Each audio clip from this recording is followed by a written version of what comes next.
সুস্থ রেখেছেন এবং আমার বাড়ি থেকে প্রায় 50 কিলোমিটার দূরে খোকসার মাটিতে এসে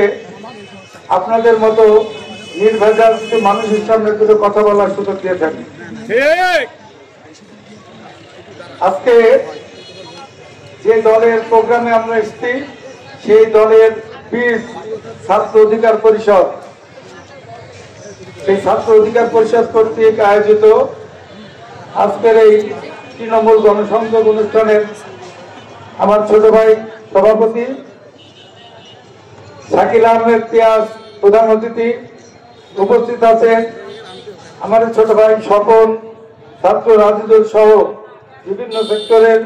বিভিন্ন নেতা কর্মী সমর্থক এবং এখানকার স্থানীয় বিভিন্ন শ্রেণী পেশার ব্যবসায়ী, ভ্যান চালক,